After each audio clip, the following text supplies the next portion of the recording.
Hello, everyone, and we are back. This is Q&A Take 2 with the pastor and Lady C. Hey, folks. All right, so tonight we're going to just ask each other some questions, and we're going Okay. to answer them honestly. So we don't have our normal hostess. It's Genesis. She's not with us tonight. So All we right. have the questions here, and I'm going to start. How do you keep your marriage going after 25 years? It'll be our 25th wedding anniversary in September, so we'll just go ahead and claiming it. After 25 years, how do you how do I you hope so. how do you keep your marriage going after 25 years? Oh man, I think it's important. That's good. I think it's important that communication, and I believe that growing through the seasons, there are in marriages, there are always seasons, just like there's season for any other relationship or any other. It's just seasons, and learning how to navigate in the seasons. Right. The spring season of the marriage is, the honeymoon time.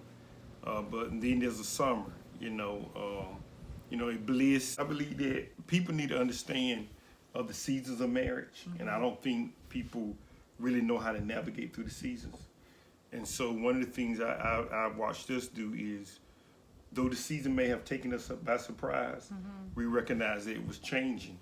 And then there's the fall part of marriage, the fall season where old things begin to die, emotions, feelings, and then there's winter where it just seems like that it's cold, everything is cold, but spring comes back. So I think understanding the seasons. And spring is what type of The season? spring is new birth. When things begin to birth after winter. Spring always come after winter, where you start seeing some life in all the areas like finances.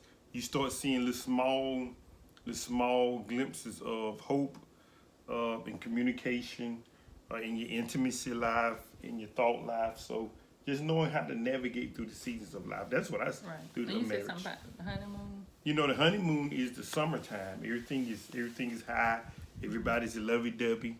But after the summer, there's always fall.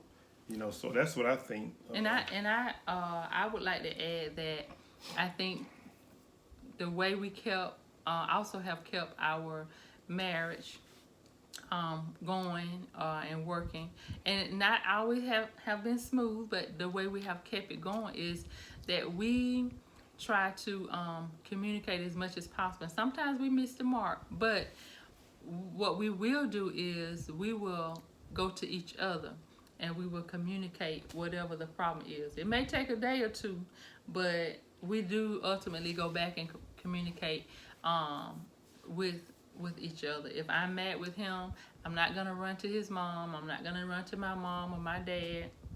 I just take some time, take a little breather, and then I will address the issue with him because he is my husband. So he is the one that I should be addressing the issue with, not my family members. And so I think that has been a big plus in our marriage, not going to siblings and aunts and uncles. Just Keeping family out. Keep family out. Keep family out. Yeah. Yeah. So only involved when necessary, but most of the time it should be just, him and myself. Okay, so how do you balance work, church, home, and parenting? How do we balance that? Well, we're learning it. We're learning it. Being not new in ministry, but being a pastor for the first 2 years. That brings about a whole different dynamic. But I guess being aware of that you're out of balance, because some people don't recognize that they're out of balance. Before you can address something, you got to admit that, hey, I'm out of balance. And then once you admit and once you realize that you're out of balance, then you address it. To balance anything, there's got to be sacrifice. there may be, if you look at a balance weight, there may be too much weight on here, so something got to be taken off in order to balance it. So being willing to make those sacrifices, wherever it's out of balance, Yeah. you got to make a sacrifice and choosing that right time to sacrifice. I guess that's what, yeah. And one thing concerning work, you have to learn to leave your work at work. Stop bringing your work at home. I always say it'll be there tomorrow. So I know that's easier said than done for some people, depending on your particular place of employment. But you need to really work hard on leaving your work at work. Stop bringing those papers home to grade if you're in education. If you're depending on where you are, just stop bringing it home. You should have waited till I at least finish a sentence. You can't keep doing that. Okay, I'm sorry. Oh, I'm sorry.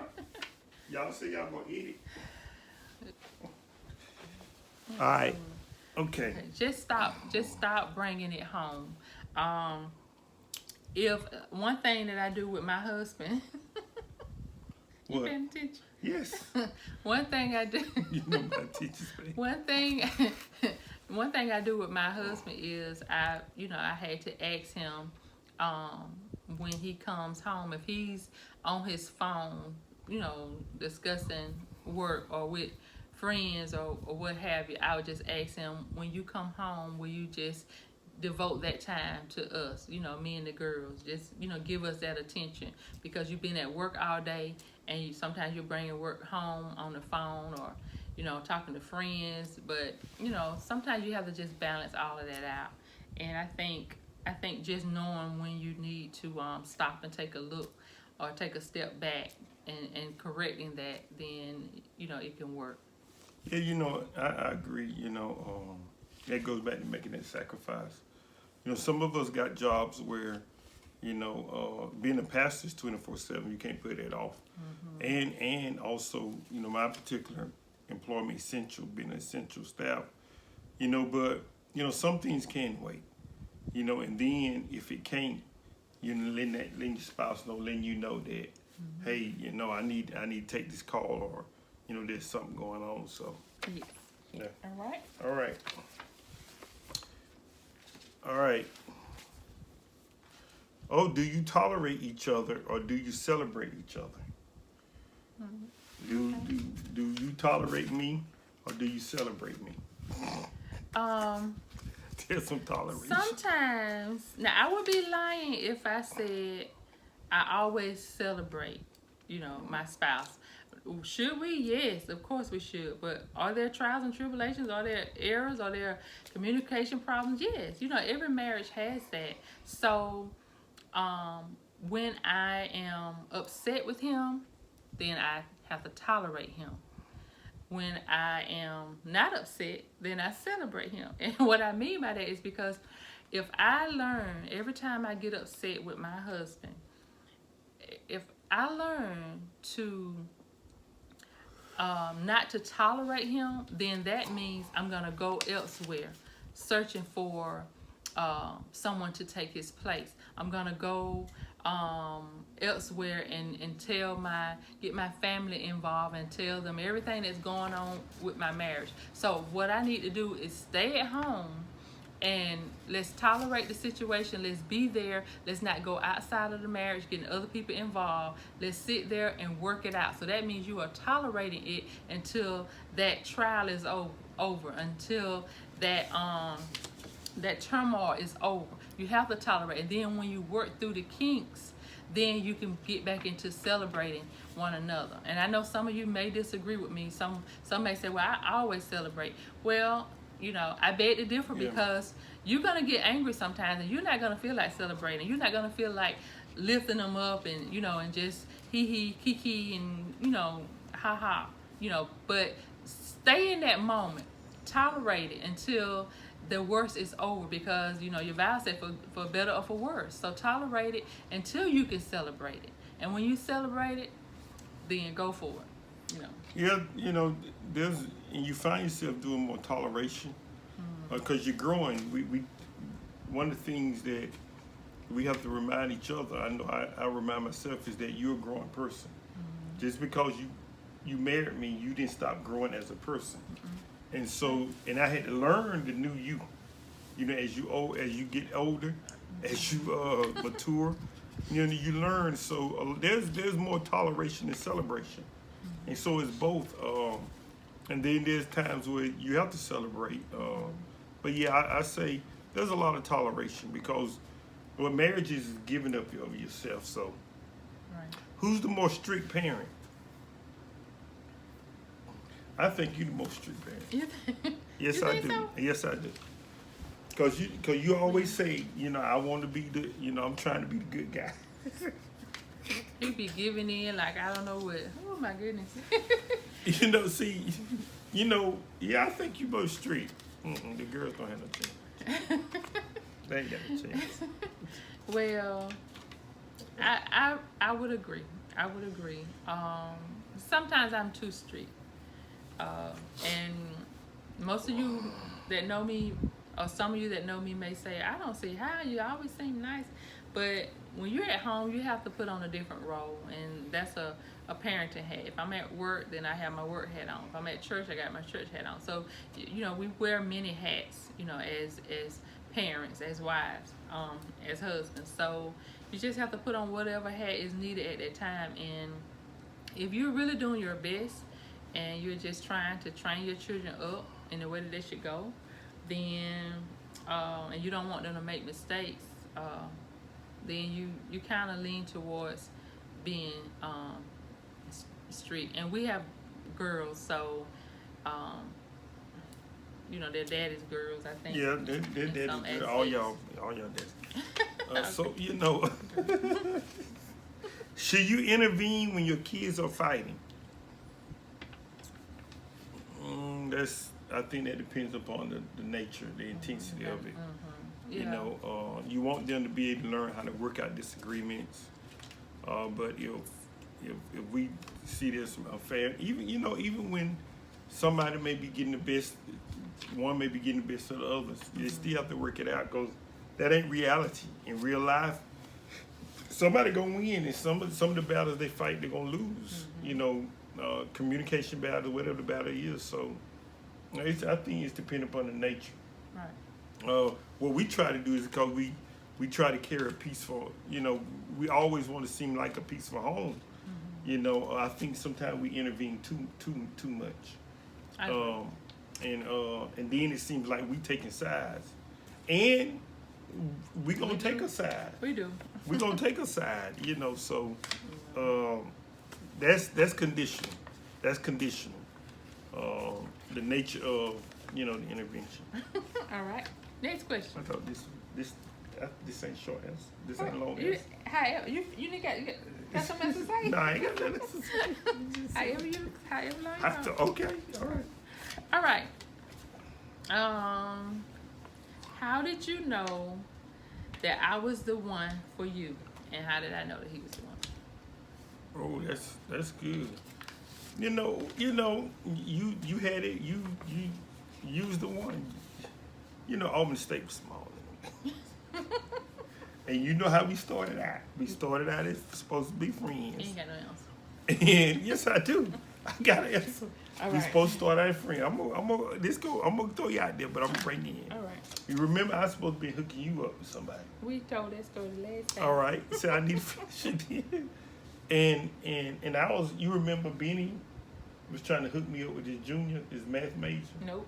in the library. Okay, see, she, and then what she would do is she would always show up. So I would always tell the person, the other female, that's my friend. So, you know, Albany State was small. So, you know, it was like, for me, it was like, okay, if people always seen us together and we just friends, you killing my vibe. So I might as well just love on, you know, us be together. But now, I was his divine intervention. yeah, you know, I can say it was God, you know, because I had some ill intent, some malintent, some intent for hate, sinful ways. So, but, you know, I love your personality, and, you know, I was attracted to you physically. You know, you was nice looking, still is. Thank you, baby. You know, so that's the first thing. Then your personality. Then you was sweet. You was kind. It just, you know, for us, it just kind of failed. And that's how when you look at hindsight, you just know that it was God. You know, it was just God how it happened. It just we just start growing on each other, and it's like we couldn't see ourselves. You remember that time we said okay, you my boyfriend and you my girlfriend, I'm your boyfriend. The thing was, you remember that? It seemed like there was some expectation, and then finally we said, you know, we got to go back to friends. Oh, yeah. You know, and because that expectation when we say she my girlfriend, you my boyfriend, there was an expectation added.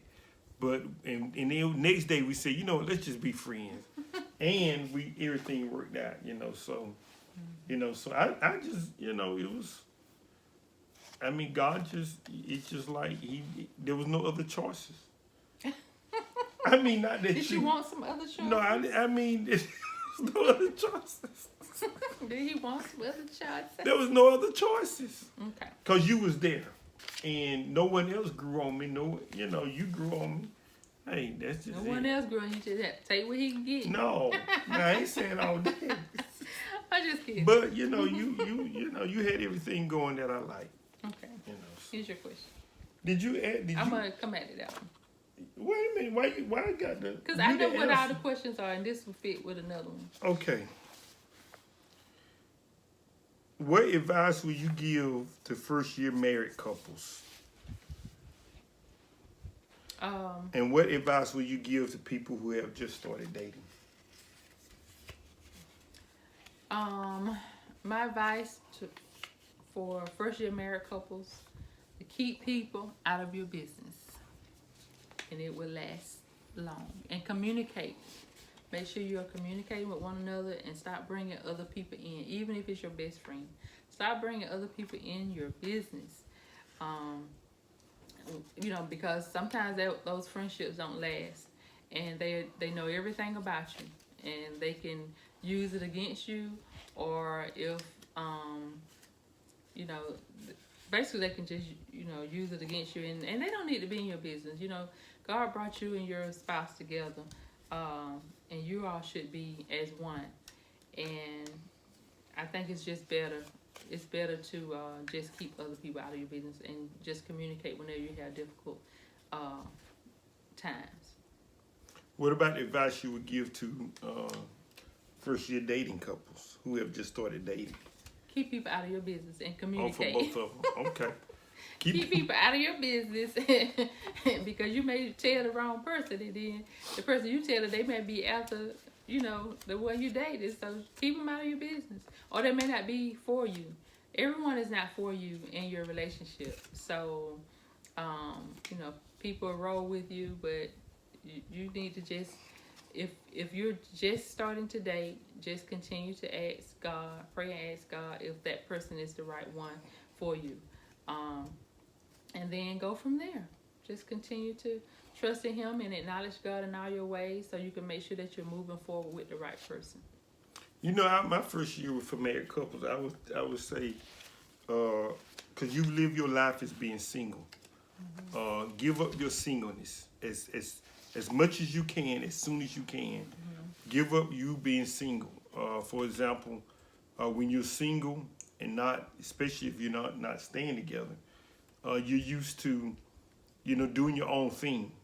But when you're married, you got somebody else there, and so you got an extra person you got to share the bathroom, the kitchen with.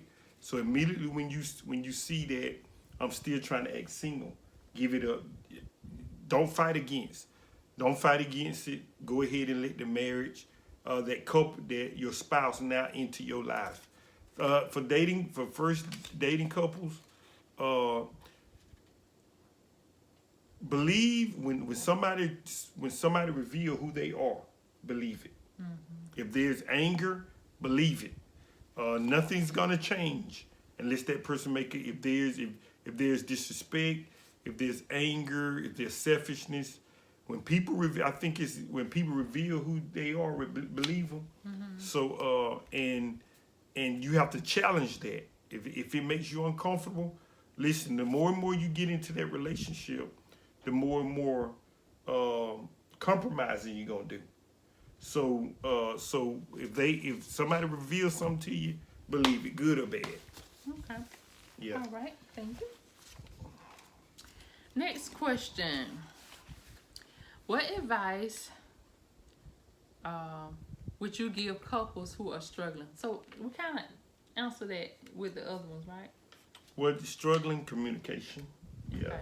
Okay. Being honest and open.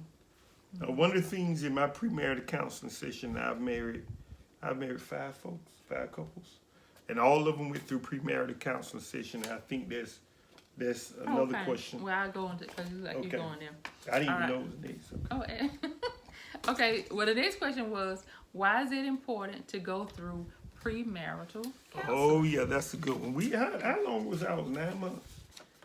Yeah, Yeah. I was 9 our months. was a long time. Yeah. We got it all. Yeah, I those questions kind of fit, and I was saying is struggling.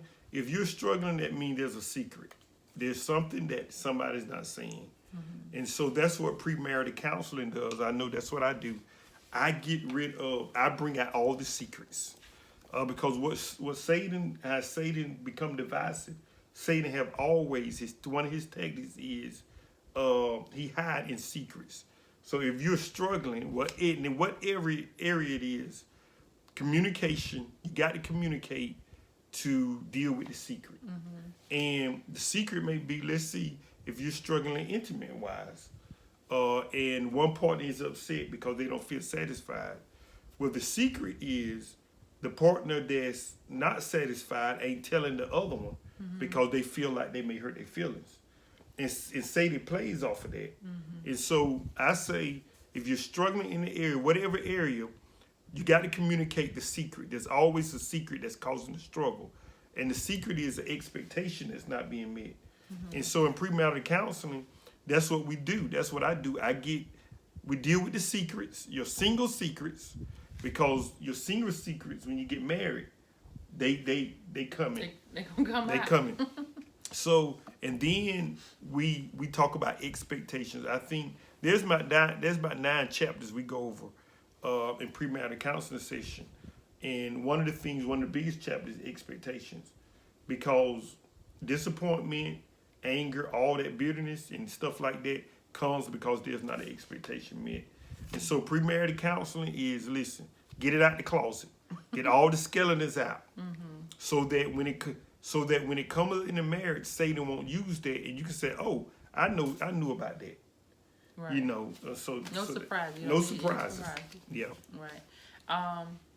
And I also think that a lot of married couples end up getting a divorce because they never went through premarital counseling. So if you have gone through a divorce, ask yourself, did we ever go through premarital counseling? Yeah. Now, granted, it could be something else, and you know that doesn't mean that that's the tell all. But a lot of you'll be surprised that a lot of divorced couples are divorced because they didn't know everything that was gonna take place. They wasn't prepared. Yeah. Premarital counseling just means it prepares you. It prepares you. So they were not prepared for what they got themselves into. They didn't see it coming. It hit them like a ton of bricks, and they didn't know how to deal with it. So premarital counseling helps in all those aspects. And so I believe that's another reason we're together, because Right. we really, That was rough. Bishop White was rough.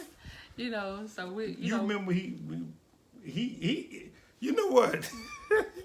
It's almost like he intentionally, at least I felt like he was intentionally taking your side sometimes, then taking my side. He was being the devil's advocate.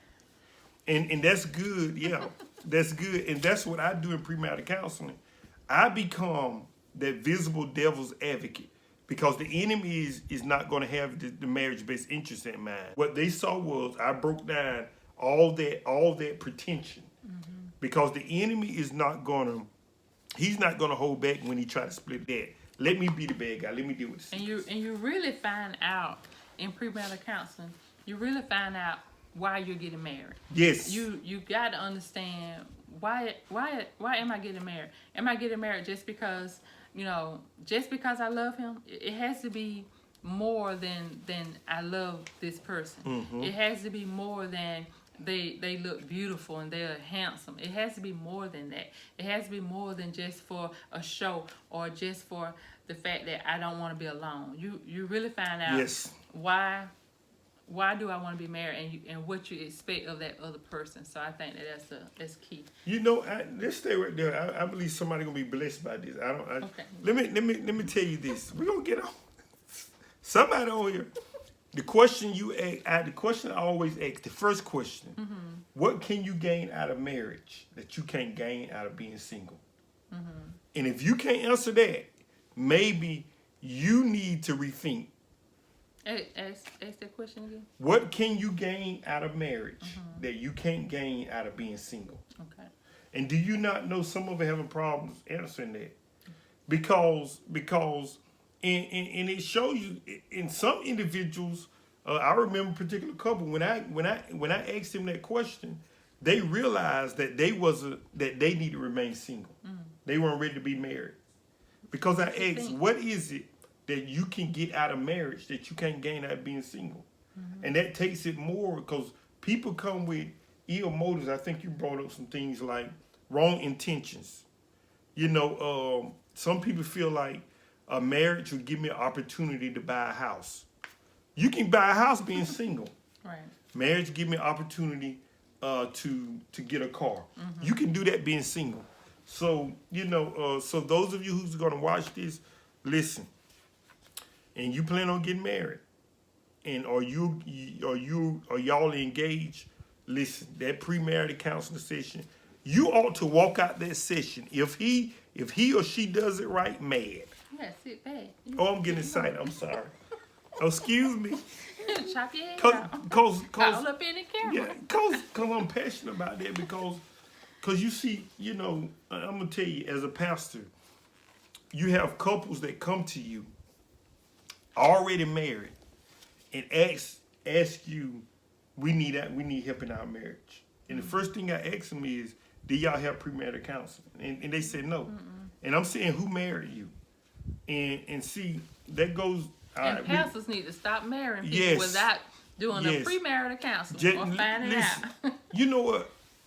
And that's why. Why would you want to marry someone and you have send them off and not knowing if they're gonna make it or not just because you said gave them the vows and said did the whole ceremony? You need to you are responsible. Yes. You are responsible as pastors or as ministers who preside over these this couple. You're joining them together. You're saying a prayer over them. You are standing in the place of God. So you need to make sure that you have prepared them for marriage. So that's how I take it. I'm telling them, and that's why I say anybody that want me to marry them, you gonna go through some premarital counseling. If you're not, then I ain't gonna marry you. Go ahead, cause I'm standing in the place of God. Right. Y'all, yeah, we go. I'm gonna do my own private session with that. Cause I need space. You can come back. I will. Okay. All right. I'll welcome you back anytime. Okay. So, why is communication important in a relationship, and should the man always have the final say? Ooh. Sometimes men, as head of the households, feels like that they should have the last word. All right. So this may be situational, but I'm gonna take the broad approach. Okay. See, that's hard, but communication is important because I talked about secrets, and sometimes what I say you don't hear. So you talking about me? I'm just saying, not you, but the other person. To communication, it's just important. Should a man have the last word? I would say this, in some cases, because ultimately the head of the household, there's some responsibilities. There's some things that require that, okay, when you say the last word, do you mean the last official say or the last word? Because that's two different things. The official say may be, all right, you may get the last word. All right, we're gonna do this with the money. But the official say is, she may say it, but we ain't gonna get it with the money. So that's official say. Okay, the last word. So the last word is when you, let's say we trying to decide how we're gonna spend some. You going out of the camera? Okay, so and You need to sit back. okay, and you want, when you say the last word, that means the last verbal word or official say. Official say. Okay. So the official say should come from the man, but the woman can get the last word. Yes. Yes. Okay, there you have it. Yes. Well, okay, we can get the last word, ladies, but the official say is gonna come from. Yes. Yes. Okay, all right. Moving All on. right. Cause see, you ain't Moving gonna on. you ain't gonna try me around. No. Okay. You gotta wake up early to get me with that one. Okay, should the man expect the wife to always have dinner waiting when he gets home, whether she works or not? Oh my goodness, nah, you know what? And some men, some husbands, they look for some food, look for something to be cooking on that stove. You know, I settled that a long time ago. If you are working and you pay some of the bills and you're helping me with the bills, then I'm not gonna, I'm gonna do everything, I can to help you. To help us. To help us. Right. But to help us. Yeah, cause so that's gonna be, no, we need to get, if that's the case. Now, if you ain't working, and I'm working, and but nah, if you're helping us pay the bills, nah, we need. I understand that logic, but nah, sometimes we need to drop those things. Okay. All right. You question? Yes. You got another? Should your spouse go hang out with his or her friends every weekend? If not, how often and why should they be careful at the company? Okay, if not, how often and why should they be careful at the company they keep? Okay. So that's by hanging out with friends every weekend. And if not, why not? And should they be careful at the company they keep? Okay. Oh, yeah. Because I ain't got no friends. Okay. I ain't going Well, it definitely should not be every weekend. I think, like I said, once you get married, there are some new responsibilities that needs to take place. There are some new endeavors, some new tasks, just a new commitment. There's a new commitment that you have. You are not only leaving your mother and father, but you're also, and I'm talking about men now, but you're also, leaving some of your, old friends behind. Some of your old ways have to be left behind as well. So you really have to balance yourself and balance your life out and your schedule out as far as trying to hang out with your old buddies and just do some things that doesn't include your spouse or your family. You just have to be careful with that, especially if your spouse is asking you to stay home or take them out or be with them. If they are complaining about it, you really need to look at that and just be considerate of that person. If you have a spouse that don't mind you going out, then so be it. That's between, that's y'all marriage and that's between you and your spouse. But if they are not okay with it, then y'all really need to sit down and talk about it and just kind of work it out. You got married, you was joined to someone, and my friends just have to understand that, I didn't marry my friends, and I know some people take the approach, well, I want them to be happy and that kind of thing. Well, see, those are the type of things that will be discussed during premarital counseling session, so that we have an expectation. And I'm gonna tell you this, even for those couples that say, hey, I'm gonna let her keep her friends and I'm gonna keep mine, and we know we together. Let me tell you something. Don't be fooled, because the enemy can exploit that. Your friends should be my friends because the influence, and this is it. The more, oh my goodness, this is good. The more and more you spend time with the individual, the more and more they influence you. So, you know, Right. your friends, true friends, have an influence. And I got to agree with that influence. You know, because as you hang with them, as you talk with them, they're going to influence you. They're going to influence you. Right. And so, I don't buy that. And if we would be honest with ourselves, those individuals that have that rule, we married, but we're gonna keep our friends. And the third Saturday, that's when you hang out with your friends. The second Saturday, that's when you hang out with your friends. You know, the fact of the matter is, you're no longer single. That's why I asked, what is it about this? Why you want to be married that you can't get single? I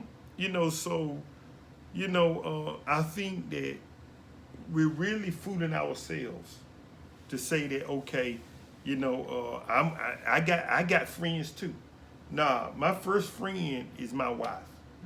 Even if you get tired of hanging out with me or being with me, my first friend is my wife. And that's how it ought to be. And I think you see a lot of things happening with that. Because I don't know, even friends that are married, you don't know, we're going to bring those rules that influence back. And somewhere it's going to show its head. Right. And you're going to ask, where did this come from? It's because every third Saturday, you've been hanging out with some friends and somebody been influencing. I'm telling you. Yeah. All right. Well, that was. That's all the question. Yeah. It's just 42 minutes. That was lovely. I enjoy having you. And also, we would like to just give a shout out to some friends of ours, Reginald and Bernetta Yes. Sweet. They have a Facebook Group?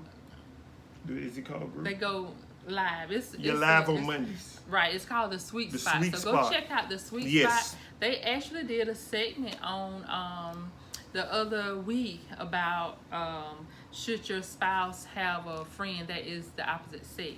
So I think that would be very enlightening, and some of the things that we listen, you hadn't even looked at it. Oh, that's right. I'm sorry. You need to go check it out. It was very enlightening. It was.